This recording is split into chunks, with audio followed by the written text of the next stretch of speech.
नमस्कार दोस्तों, स्वागत है आपको सीके ऑप्शन ट्रेडर के एक और लर्निंग वीडियो में। इस वीडियो में आप जानेंगे कि पीई रेशियो क्या होता है और इसका कैसे इस्तेमाल हम किसी भी स्टॉक को लॉन्ग टर्म सिलेक्शन के लिए करते हैं।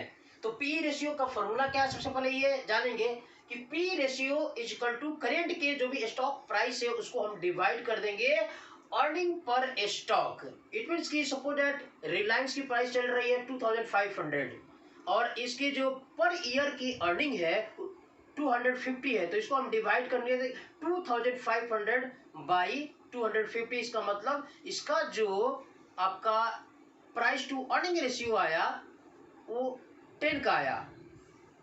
अब इसका विस्तार से जानते हैं। कंपनी सपोज दैट कंपनी ए हुआ, एक बी हुआ। Earning per share and share price ये है। कंपनी ए के अर्निंग पर शेयर जो है वो 100 रुपीज है और कंपनी बी के जो करेंट प्राइस चल रही है वो 1000 है। तो इसका जो अर्निंग टू डिवाइड कर दिए 1000 से आपको 100 से, तो इसका प्राइस अर्निंग टू रेशियो हो गया 10। और वही सिंपल से कंपनी बी का एग्जांपल लेते हैं। इसकी भी अर्निंग पर शेयर 100 है और शेयर प्राइस 2000 है। इसका मतलब कि प्राइस टू अर्निंग रेशियो इसका आ गया 20। तो क्या अगर जिसका ये 100 इसका 10 आया और इसका 20 आया तो बेहतर कौन है? इसका मतलब कि आप 1000 इन्वेस्ट कर रहे हैं 100 रुपीज कमाने के लिए, जबकि 2000 आप बी कंपनी में 2000 इन्वेस्ट कर रहे हैं 100 कमाने के लिए। तो बेटर कौन सा ऑप्शन है? बेटर ऑप्शन ये है। लेकिन ऐसा नहीं है कि जिसकी भी प्राइस अर्निंग रेशियो ज़्यादा है उसमें आप इन्वेस्ट नहीं कर सकते हैं, क्योंकि अगर अगले साल इसकी प्रॉफिट बढ़ जाती है तो इसका भी प्राइस अर्निंग टू रेशियो कम हो जाएगा। तो इसका मतलब ये नहीं है कि जिसकी लो वैल्यूएशन है उसमें ही आप इन्वेस्ट कर सकते हैं। वो कंपनी के फ्यूचर के परफॉर्मेंस पे डिपेंड रह जाता है कि आप उस स्टॉक में इन्वेस्ट करेंगे या नहीं करेंगे। और इसको और विस्तार से जानने के लिए हम फ्यूचर की प्लानिंग बनाते हैं कि किसी भी कंपनी ए और कंपनी बी का फिर एग्जांपल लेके फर्स्ट ईयर का, सेकंड और थर्ड ईयर का।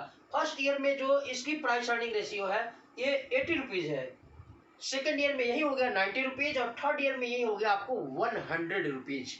तो हम कंपनी इसकी जो ग्रोथ रेट क्या हुआ, प्रॉफिट अर्निंग रेशियो का ग्रोथ रेट क्या हुआ, 10% हुआ, 80 से 90, 90 से 100। सेम कंपनी बी की 20 से 50 हुआ। इसका मतलब दोगुना से भी ज्यादा ग्रोथ हो रहा है, तो इसकी प्राइस अर्निंग क्या हो जाएगी, कम हो जाएगा।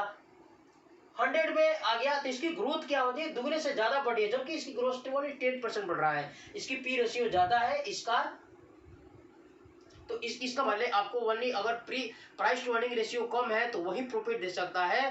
केवल यही देखना नहीं है, इसका प्राइस पी रेशियो का इस्तेमाल हम केवल एक सेक्टर के ही कंपैरिजन कर सकते हैं। बिकॉज अगर सपोज दैट आप किसी भी बैंकिंग सेक्टर का आप स्टॉक लेने जा रहे हैं तो आप रियल सेक्टर के कोई भी स्टॉक से आप कंपैरिजन नहीं करेंगे पी रेशियो, बिकॉज उसकी जो रियल जो सेक्टर की पी रेशियो होती है वो बहुत ज़्यादा होता है और बैंकिंग सेक्टर का पी रेशियो जो होती है वो कम होता है। तो ये दोनों सेक्टर में एक या एक से अधिक सेक्टर में कंपैरिजन नहीं कर सकते हैं।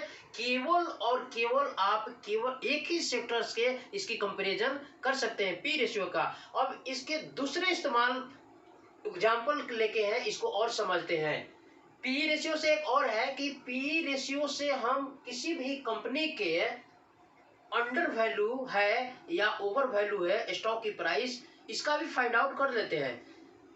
और लेकिन केवल उसी सेक्टर में होगा, एक ही सेक्टर में होगा, दो सेक्टर में हम कंपैरिजन नहीं कर सकते पी रेशियो का, नहीं तो ये आपको आश्चर्यचकित कर देगा, उतना सुटेबल नहीं बैठेगा लॉन्ग टर्म इन्वेस्टमेंट के लिए। अगर सपोज दैट किसी भी स्टॉक की प्राइस 100 है और एक साल में उसकी जो अर्निंग हो रही है, प्रॉफिट हो रहा है, वो 5 रुपीज को हो रहा है, तो इसका जो प्राइस टू अर्निंग रेशियो निकल गया आपका 20। अगले साल हुआ उसकी ईपीएस अर्निंग जो ईपीएस है अर्निंग है उसकी एक साल की 10 रुपीज है, तो उसका जो प्राइस टू अर्निंग रेशियो हुआ 10 हो गया। इसका मतलब ये सारे डिपेंड होता है आपके प्राइस ईपीएस पे, दैट इज कि अर्निंग कितना कर रहा है पर शेयर पे। यहाँ से आपका डिक्रीज हो रहा है। अगर वही थर्ड साल, तीसरे साल उस कंपनी की एक साल में अगर 20 रुपीज की इनकम होती है, प्रॉफिट हो रहा है, तो उसकी प्राइस अर्निंग क्या हो जाएगा, 5 हो जाएगा। तो सारा डिक्रीज हो गया, तो इसका मतलब ये बेटर है। पी रेशियो उसका ज्यादा भी हो तो कोई असर नहीं पड़ता है। अगर नेक्स्ट ईयर वो उस कंपनी में प्रॉफिट ज्यादा होती है तो आप उसको लॉन्ग टर्म इन्वेस्टमेंट के लिए रख सकते हैं। अगर ये वीडियो अच्छा लगा तो प्लीज लाइक एंड सब्सक्राइब जरूर कीजिएगा, इससे मोटिवेशन बना रहेगा। Thanks for watching this video. जय हिंद।